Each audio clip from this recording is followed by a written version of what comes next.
Kadambari silks లో కళ్యాణ గమనీయం cell మార్చి 6 నుండి 19 వరకు ప్రతి 15,000 బ్రైడల్ సారీస్ కొనుగోలుపై ఒక గోల్డ్ కాయిన్.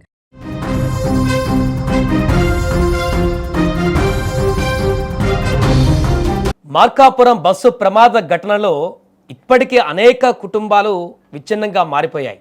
చనిపోయినటువంటి వారి కుటుంబ సభ్యులు తీవ్ర ఆవేదనకు గురవుతున్నారు. ఇంకా గాయాల పాలై చికిత్స తీసుకుంటున్నటువంటి వారి పరిస్థితి కూడా కొంత ఆందోళనకరంగా ఉంది. అయితే ఇక్కడ జరిగినటువంటి ఈ ప్రమాదం తాలూకు దృశ్యాలు, బస్సు ప్రమాదం ఘటనకు సంబంధించినటువంటి దృశ్యాలు సోషల్ మీడియాలో వైరల్ అయినటువంటి నేపథ్యంలో తాజాగా ఒక విషయం కూడా బయటకు రావడం జరిగింది.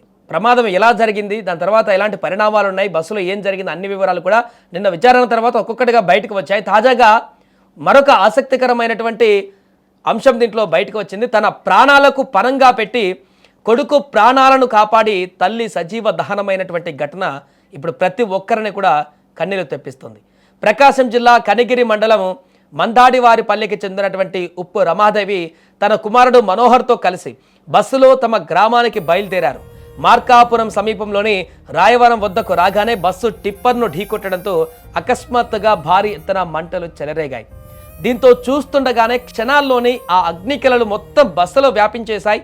పొగ కూడా పూర్తిగా బస్సు లోపలికి చుట్టేయడంతో అందులో ఉన్నటువంటి వారు తప్పించుకోవడానికి వీలు లేకుండా మారిపోయింది చాలా వరకు. అయితే ఆ బస్సులో అందరికంటే ముందే మంటలు చెలరేగడాన్ని గమనించినటువంటి రమాదేవి ప్రమాద తీవ్రతను క్షణంలోనే ఊహించేసింది.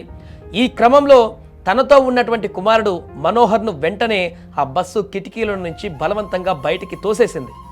ఈ నేపథ్యంలో బస్సుల నుంచి బయటపడినటువంటి మనోహర్ సురక్షితంగా ఇప్పుడు అగ్ని ప్రమాదం నుంచి బయటపడి ప్రాణాలను నిలుపుకున్నాడు. కానీ అప్పటికే బస్సులో మంటలు తీవ్రం కావడంతో దట్టమైనటువంటి పొగ అలుముకోవడంతో రమాదేవి తన కొడుకుని బయటికి నెట్టేసి తను కూడా బయటికి వెళ్దామనుకున్నటువంటి క్షణంలోనే పూర్తిగా మంటలు ఒక్కసారిగా బస్సులో ఉగ్రరూపం దాల్చడంతో అందులో ఆమె చీకుకుంది, బయటకు రాలేకపోయింది. బయటికి రాలేని పరిస్థితుల్లో ఆమె అక్కడే ఆ మంటల్లోనే కాలిపోయినటువంటి పరిస్థితి ఏర్పడింది. దీంతో ఈ విషయం కొంత ఆలస్యంగా రావడంతో తన కుమారుడు ఇప్పుడు పూర్తిగా ఆవేదన వ్యక్తం చేస్తున్నాడు.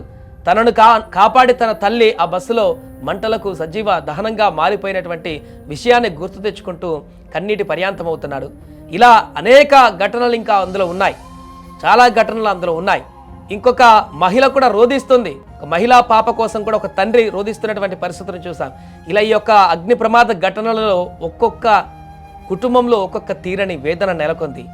ఏదేమైనా గతంలో జరిగినటువంటి కర్నూలు బస్సు ప్రమాదం తాలూకు గాయం ఇంకా మానక ముందే మరొక భారీ గాయం అయితే ఈ మార్కాపురంలో జరిగినటువంటి అగ్ని ప్రమాద ఘటన, బస్సు ప్రమాద ఘటన. అంటే మొదట టిప్పర్ ఢీకొన్న తర్వాత వచ్చినటువంటి అగ్ని ప్రమాదం వల్ల సంభవించిన ఈ మరణాలు అనేటివి తీవ్రంగా కలిచివేస్తున్నాయి. దాంట్లో ఈ తల్లి చేసినటువంటి పూర్తిగా కొడుకుని కాపాడి ఆ తల్లి ప్రాణాలు కోల్పోయినటువంటి ఘటన అయితే ఇప్పుడు బయటికి రావడంతో ఆ తల్లికి హ్యాట్సప్ చెప్తున్నారు. కొడుకుని కాపాడుకుని తను ప్రాణాలు బలి తీసుకున్నటువంటి పరిస్థితి. ముందే తను గ్రహించింది మంటలు వస్తున్నాయని, తానే ముందు దూకితే అలర్ట్ అయి ముందే దూకితే తన ప్రాణాలు కాపాడుకునేది. కానీ గాఢ నిద్రలో ఉన్నారంతా. తన కొడుకును లేపి వెంటనే కిటికీల నుంచి తన కొడుకుని తోసేసింది. ఆ తర్వాత తాను వెళ్దామనుకునే లోపే ఆ మంటల్లో చిక్కుకొని తాను ఇక్కడ బలైపోయినటువంటి పరిస్థితి ఉంది.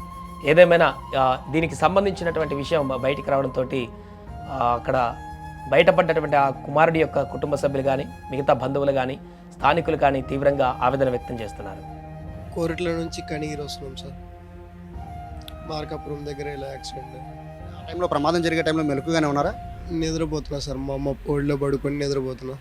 సౌండ్ దామని సౌండ్ వచ్చింది. కింద పడిపోయాము ఇద్దరం సీట్లో నుంచి. మా అమ్మ షాక్లో ఉంది. ఇట్లా లిఫ్ట్ చేసి తీసుకొచ్చి ఎగ్జిట్ దాకా, ఎమర్జెన్సీ ఎగ్జిట్. నన్ను తోసేసి ఆమె ఇంకా వెనక్కి మంటలో ఇరుక్కుపోయింది.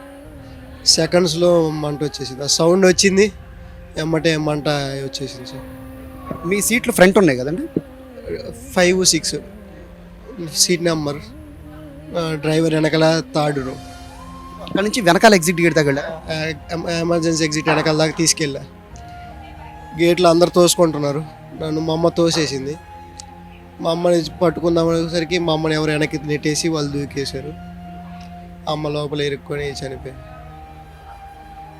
మీరు మళ్ళీ తిరిగి ప్రయత్నించలేదు? ప్రయత్నించా. ఈ కాలు ఇరిగింది.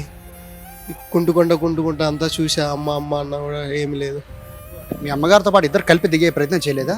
ఇద్దరం కలిపి దిగే ప్రయత్నమే చేసాం. అందరూ బాగా చిన్న డోర్ అయ్యేసరికి తోపులాట్లో నన్ను తోసేసింది బయటికి. అమ్మ లోపలే ఉండిపోయింది. ఫ్రంట్ మీరు బాగా ఫ్రంట్ ఉన్నారు కదా, ఫ్రంట్ నుంచి దిగే అవకాశం లేదా? లేదు, ఆ డోర్ దగ్గరే కరెక్ట్గా యాక్సిడెంట్ అయిపోయింది. ఆ షాక్లో అసలు ఏం అర్థం కాలేదు. అందరూ వెనక నుంచి వెళ్ళిపోతారు, నేను వెనక్కి వెళ్ళా, అమ్మని తీసుకొని వెళ్ళా. ఇంకా నన్ను తోసేసింది. అమ్మ లోపల ఇరుక్కు.